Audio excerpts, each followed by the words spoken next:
नमस्कार, मैं कशिश और स्वागत है आपका नेक्स्ट 9 न्यूज में। सभी को मालूम है कि भारत जोड़ो यात्रा में विश्राम दिवस मनाकर यहां पर विश्राम ना करके राहुल गांधी गुजरात पहुंचे थे। गुजरात में पहला दिन था कल उनका और किस तरीके से हुंकारे भरते नजर आ रहे थे, लेकिन विपक्ष पर निशाना नहीं साधा। अपनी बात रखी कि किस तरीके से यहाँ पर जनता के लिए काम करना है और विकास करना है, और यही सारी बातें उनको बहुत ज्यादा यानी कि जनता को बहुत पसंद आई और लगातार धीरे धीरे करके पूरा मैदान भर गया। सैकड़ों की तादाद में यहाँ पर लोग भी नजर आए। लेकिन अब आपको यहाँ पर इस खबर में बता रहे हैं कि राहुल गांधी के वहां पहुंचने से किसको फायदा और किसको नुकसान हो सकता है। वो तिगड़ी तो सबको याद होगी कि किस तरीके से जिग्नेश मेवानी, हार्दिक पटेल और यहाँ पर साथ ही साथ अल्पेश ठाकुर एक साथ तीनों नजर आते थे। लेकिन कुछ ऐसा समय बदला है कि जिग्नेश मेवानी तो यहाँ पर कांग्रेस पार्टी में ही रह गए, लेकिन यहाँ पर अल्पेश और हार्दिक पटेल ने भाजपा को ज्वाइन कर लिया।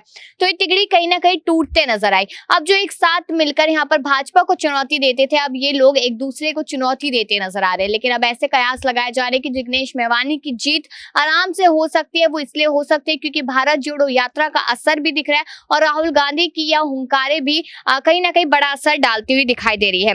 यहाँ पर मैं बता दूं आपको, हार्दिक पटेल विरमगाम से खड़े हुए हैं, तो वहीं पर जिग्नेश मेवानी वडगाम से और अल्पेश ठाकुर गांधीनगर उत्तर विधानसभा सीट से, और तीनों ही विधानसभा सीट जीतनी काफी ज्यादा जरूरी है तीनों लोगों के लिए। अब यहाँ पर 2017 का समय सबको याद होगा, जब राजनीतिक आंदोलन किया गया था। तीनों यूथ नेता थे और उसके बाद धीरे धीरे करके अब तीनों अलग हो गए, एक दूसरे के सामने चुनौती देते नजर आए। लेकिन कहीं ना कहीं ऐसा कहा जा रहा है कि अब राहुल गांधी की वजह से आसानी से जिग्नेश मेवानी जीत हासिल कर सकते हैं, लेकिन हार्दिक पटेल को हार का सामना करना पड़ सकता है। लेकिन बात हार्दिक पटेल की जाए तो उनको यहाँ पर विरमगाम से उतारे गए, जो उनका ही गढ़ माना जाता है, जहां पर उन्होंने पिछली बार बीजेपी को चुनौती दी थी और इस बार वो कांग्रेस पार्टी को चुनौती देते नजर आ रहे हैं। अब यहाँ पर तीनों ही लोग तो नहीं कह सकते, लेकिन हाँ, दो एक तरफ और एक तरफ वाली चुनौती जरूर सामने आ रही है। कहा यह जा रहा है यहाँ पर कांग्रेस पार्टी की तरफ से कि अगर परिवार को तोड़ना हो या दोस्ती को तोड़ना हो तो भाजपा से सीखना चाहिए, भाजपा इस काम में माहिर है। तो क्या आपको भी यही लगता है कि भारत जोड़ो यात्रा और राहुल गांधी के बयान यहाँ पर कहीं ना कहीं जिग्नेश मेवानी की जीत में इजाफा करते नजर आएंगे, हार्दिक पटेल को चुनौती देते नजर आएंगे? अपनी राय जरूर दीजिएगा और बाकी ऐसी खबरों के लिए देखते रहिए नेक्स्ट 9 न्यूज। क्या लालचे, क्या दबाव मुझ पर नहीं आए? हमको भी ऑफर हुआ। यहाँ तो राज्यसभा के चुनाव के दौरान हम जानते हैं क्या होता है इस मुल्क में। हमारे साथ दलित, शोषित, वंचित वर्ग की आवाज़ उठाने वाले और कांग्रेस के युवा नेता जिग्नेश मेवानी हैं। वर्तमान में वडगाम से विधायक हैं। जिग्नेश भाई, आपका बहुत स्वागत है। जी, थैंक यू। 2017 में जब आप चुनाव में पहली बार आए, सामाजिक कार्यकर्ता, आंदोलनकारी के रूप में आप चुनाव लड़े। आज एक पार्टी से चुनाव लड़ रहे हैं। दोनों में फ़र्क क्या देखते हैं? 2017 पहला चुनाव, 2022 में दूसरा चुनाव, तो दोनों में फ़र्क क्या? देखिए, हर एक चुनाव दूसरे चुनाव से अलग ही होता है। परिस्थितियाँ बदलती है। पॉलिटिकली मैं मानता हूँ कि थोड़ा मैच्योर हुआ हूँ। आंदोलनकारी था, अभी भी आंदोलनकारी हूँ, लेकिन थोड़ा राजनीति सीखा भी हूँ।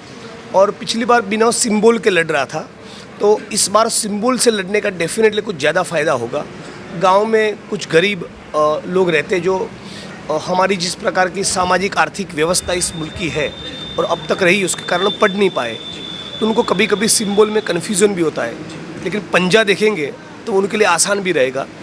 और कांग्रेस पार्टी का भी जब ऑफिशियल मेंबर बन चुका हूँ, पार्टी का वर्किंग प्रेसिडेंट हूँ, तो पार्टी भी फुल्ली बैक करेगी, सपोर्ट करेगी, तो उसका एक डेफिनेट फ़ायदा मिलेगा। सर, आपने सिंबल की बात की, पार्टी की बात की।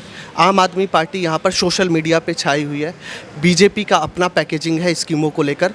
धरातल पर या राजनीतिक गलियारों में चर्चा है कि कांग्रेस बैकफुट पर है, उस तरीके से फ्रंट फुट पर आके नहीं खेल रही है इस चुनाव में।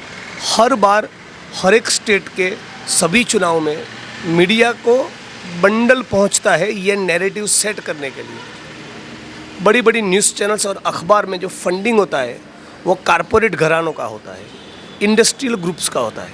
और ये कारपोरेट कंपनियां और इंडस्ट्रियल ग्रुप्स को गुजरात में और गुजरात के बाहर प्रधानमंत्री के बनने के बाद हज़ारों लाखों एकड़ की तादाद में मोदी जी ने ज़मीनें दी है, माइंस का बड़ा बड़ा कारोबार दिया है, तो वो लोग उसी का बाजा बजाते हैं। गुजरात में 27 साल से सरकार नहीं बनी, तब भी आज कांग्रेस इतनी मजबूत है, इतने सारे विधायक छोड़कर चले गए, तब भी आज भी 62-63 विधायक है। हमारे पास तालुका पंचायत है, बनासकांठा में जिला पंचायत है, हर एक गांव में, हर एक बूथ पर कार्य करता है। लेकिन सर 11 विधायक चले भी गए जो 2017 में 11 नहीं, ज़्यादा चले गए, ज़्यादा चले गए। अभी वर्तमान में 63। उसके बावजूद उसके भी 60-65 विधायकों का होना, ये ग्राउंड जीरो पे, ग्रास रूट पे कांग्रेस कितनी स्ट्रांग है ये दिखाता है। जो चले गए वो तो उस पे तो बहुत बात हुआ, वो तो पूरा मुल्क जानता है। लेकिन ये जो टिके हुए 60-65 लोग हैं वो कितने संजीदा हो गए, कितने कमिटेड हो गए।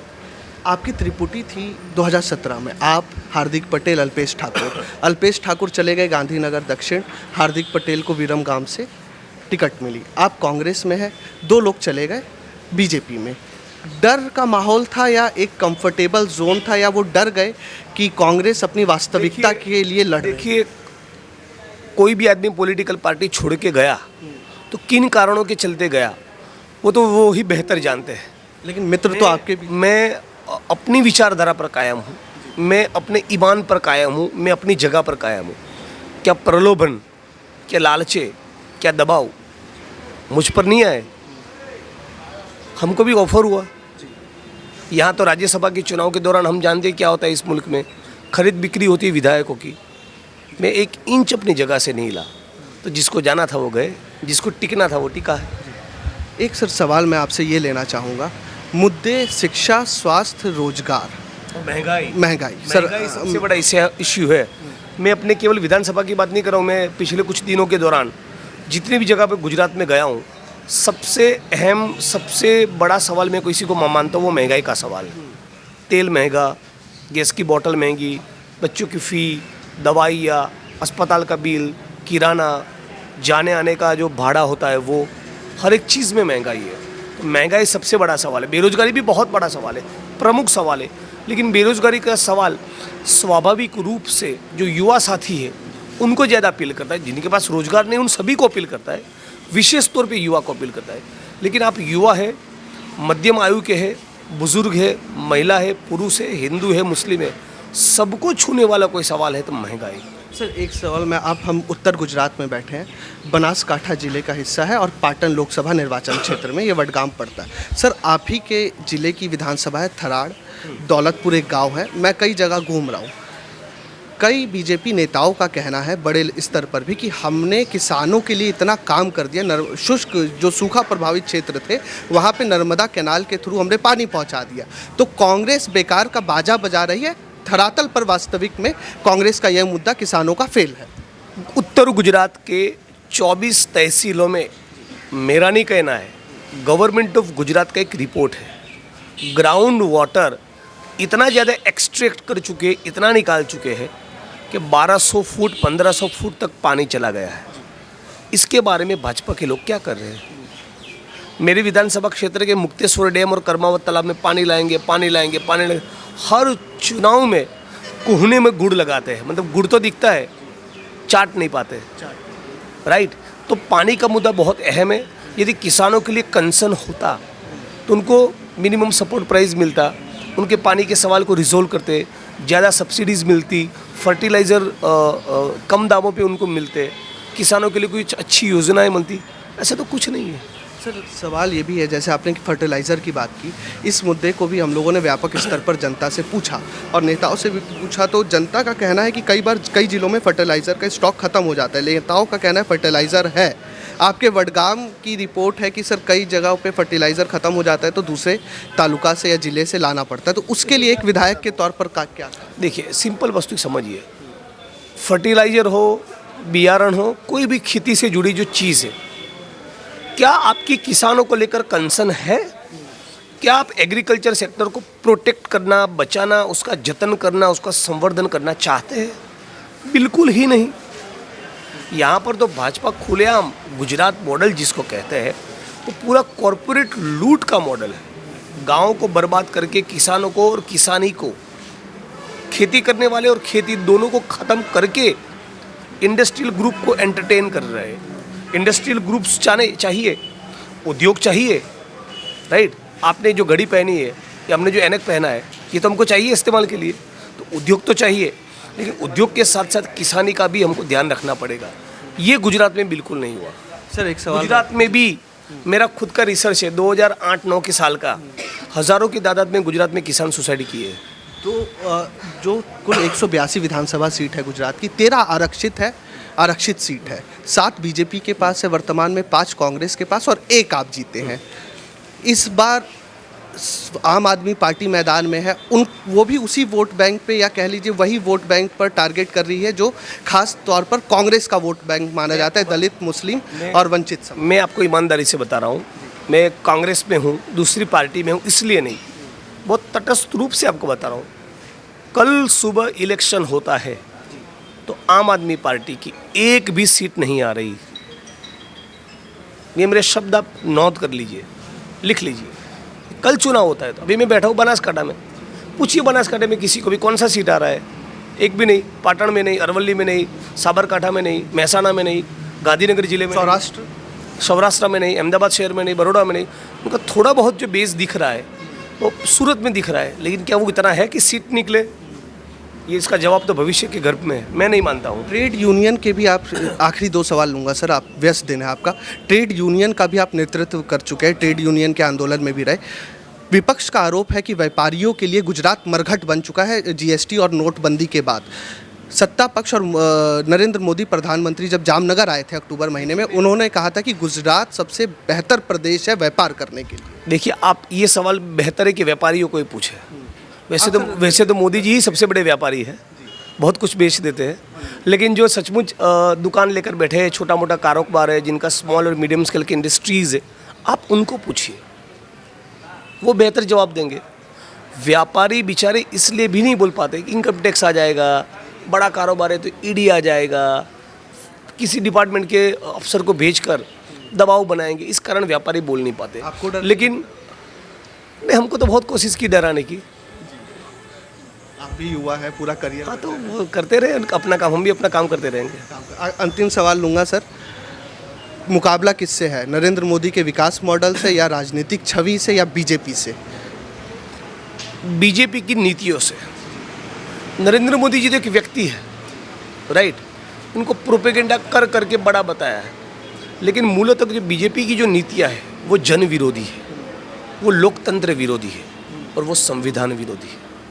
8 तारीख को मतदान पेटी खुलती है, कांग्रेस अभेद किले को भेद पाती है, जैसा बीजेपी बोलती है हमारा अभेद किला है, तो जिग्नेश मेवाणी का क्या भूमिका राजनीति में रहेगी? कोई किला इस मुल्क में, इस दुनिया में अभेद नहीं होता। अगर सर सत्ता में आते हैं तो जिग्नेश मेवाणी, ऐसा कोई भी किला नहीं होता।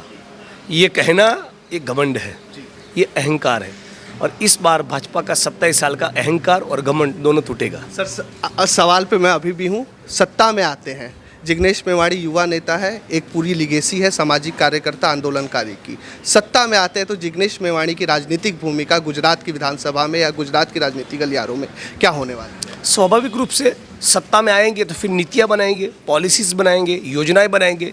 जिन मुद्दों को लेकर बीजेपी के खिलाफ लड़ते थे, पहले तो उसी मुद्दों को अमली जामा पहनाने के लिए, साकार करने के लिए पॉलिसी बनाएंगे। मैं आपके खिलाफ ये कह रहा हूँ कि ये XYZ चीज़ आप क्यों नहीं कर रहे, ये ABC चीज़ आप क्यों नहीं कर रहे। तो यदि हम सत्ता में आएंगे तो वो पहला हमारा कर्तव्य और रिस्पॉन्सिबिलिटी बनेगा कि हम वो ABC और XYZ करके दिखाएं। राहुल गांधी राहुल गुजरात जी ने कहा कि 3000 इंग्लिश मीडियम की स्कूल्स बनाएंगे। बगल में राजस्थान में हमारी सरकार पुरानी पेंशन योजना हम लोग लेकर आए, तो उसको गुजरात में लागू करेंगे।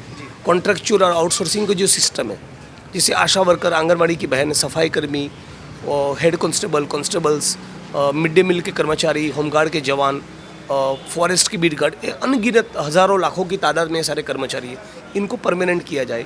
एक भी सफाई कर्मी गटर में उतर कर ना मरे, उसके रोबोट्स और आधुनिक मशीन बसाए जाए। जो भूमिहीन लोग हैं उनको ज़मीनों का आवंटन किया जाए, हो सके उतना रोज़गारों का सृजन किया जाए, रोज़गार महिलाओं को बड़ी तादाद में मिले, तो तब जाके केवल कांग्रेस पार्टी सत्ता में आए। उसके साथ साथ गुजरात की तरक्की कैसे हो, ये इन दोनों के ऊपर हम लोग काम। वडगाम की तरक्की के लिए क्या विचार? वडगाम की तरक्की के लिए चिंता नहीं, हम बैठे हैं ना। तो सरकार पूरा सहयोग करती है, आप तो विपक्ष में। अरे हमारी पार्टी की सरकार बनी और तब भी कोई सहकार नहीं किया ना, तब भी लड़ लेंगे, वडगाम की जनता के लिए। एक अंतिम क्लोजिंग पॉइंट मार देता हूँ, राहुल गांधी गुजरात छू के जा रहे हैं महाराष्ट्र से, जो उनका रूट है, गुजरात नहीं घुस रहे, क्या कारण? अभी आज शाम को आपका मैसेज पहुंचाता हूँ ताकि वो जल्दी आ जाए। जल्दी आएंगे, डोंट वरी। ये हमारे साथ कांग्रेस के युवा नेता जिग्नेश मेवाणी थे। जिग्नेश भाई, बहुत धन्यवाद आपका बात। Thank you. तो अभी इनका दिन भर का कार्यक्रम है, नामांकन भरने जा रहे हैं, 5 तारीख को मतदान है और देखना ये है कि जब 8 तारीख को मतपेटी खुलेगी तो कांग्रेस की भूमिका गुजरात के सत्ता में क्या होने वाली है। कैमरामैन सुमित के साथ मैं राकेश मोहन सिंह, नेक्स्ट 9 न्यूज़ के लिए धन्यवाद।